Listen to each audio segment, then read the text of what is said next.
जय श्री कृष्णा दोस्तों। भगवान शंकर की लीलाओं के अगले भाग में आज हम त्रिपुरदहा का वर्णन करेंगे। देवशत्रु तारकासुर के 3 पुत्र थे। उनके नाम थे विद्युन्माली, तारकाक्ष और कमलान। शिवपुत्र कुमार कार्तिकेय ने जब तारकासुर को मार डाला तब तारकासुर के पुत्र अत्यंत दुखी हुए।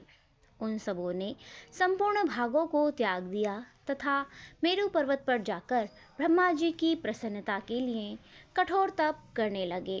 हजारों वर्षों की उम्र तपस्या के पश्चात लोक पितामह ब्रह्मा प्रकट हो गए। उन्होंने उन तारक पुत्रों से कहा, दैत्यों, तुम्हारी तपस्या से मैं प्रसन्न हूँ। बताओ, इस घोर तप के द्वारा तुम लोग कौन सा मनोरथ सिद्ध करना चाहते हो। ब्रह्मा जी की बात सुनकर उन तीनों ने अंजलि बांधकर श्रद्धापूर्वक उनके चरणों में प्रणाम किया और बोले, देवेश, यदि आप हम पर प्रसन्न हैं और हमें वर देना चाहते हैं तो यह वर दीजिए कि कभी भी मृत्यु हमारे पास ना फटके, हम अजर अमर हो जाएं। ब्रह्मा जी ने कहा, असुरों, अमरत्व किसी को नहीं मिल सकता, अतः तुम लोग अपना यह विचार छोड़कर इसके अतिरिक्त अन्य कोई वर जो तुम्हें चाहिए हो मांग लो। दैत्यों ने कहा, भगवान, यद्यपि हम प्रबल पराक्रमी हैं तथापि हमारे पास ऐसा कोई घर नहीं है जहां हम शत्रुओं से सुरक्षित रहकर सुखपूर्वक अपना निवास कर सकें। अतः आप हमारे लिए ऐसे 3 नगरों का निर्माण करा दीजिए जो संपूर्ण शक्तियों से संपन्न हों तथा जिन देवता भी जिनका भेदन न कर सकें। विद्युन्माली ने वज्र के समान लोहे का, तारकाक्ष ने स्वर्णमय और कमलान ने चांदी के बने हुए अत्यंत विशाल नगर की याचना की।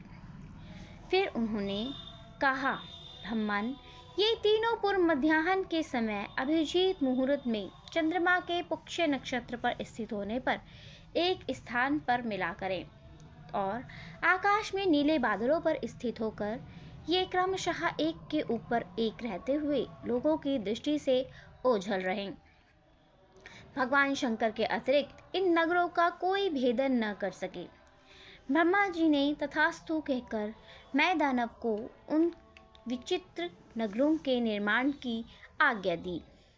मैंने अपने तपोबल से वैसे नगर निर्मित किए और तारकासुर के तीनों पुत्र सुखपूर्वक उन सुरक्षित नगरों में रहने लगे। आगे चलकर उन असुरों ने देवताओं को परास्त कर तीनों लोकों को अपने अधीन कर लिया। समस्त सिद्ध स्थानों को नष्ट भ्रष्ट करते हुए वे धर्म का नाश और अधर्म का विस्तार करने लगे। इन त्रिदैत्यों के अत्याचार से दुखी होकर संपूर्ण देवता और ऋषिगण तथा ब्रह्मा और विष्णु के साथ महेश्वर शिव की शरण में गए। वहां उन लोगों ने महादेव से तारक पुत्रों के अत्याचार से मुक्ति दिलाने की प्रार्थना की।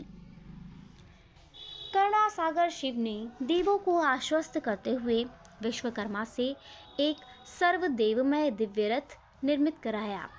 ब्रह्मा जी ने उसमें स्वेद रूपी अश्व को जोड़कर उसे शिवजी को समर्पित किया। शिवजी का दिव्य धनुष और बाण उसमें रखा गया। वह रथ अनेक आश्चर्यों से युक्त था।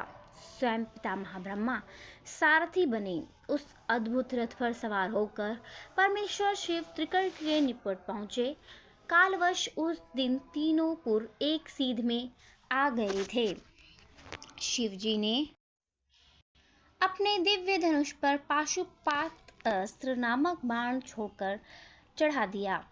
उस समय अभिजीत मुहूर्त चल रहा था।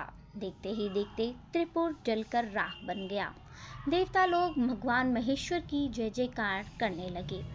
उस समय जो भी दिव्य दैत्य शिव पूजा में तत्पर थे वे सब अगले जन्म में शिव गणों के अधिपति हुए।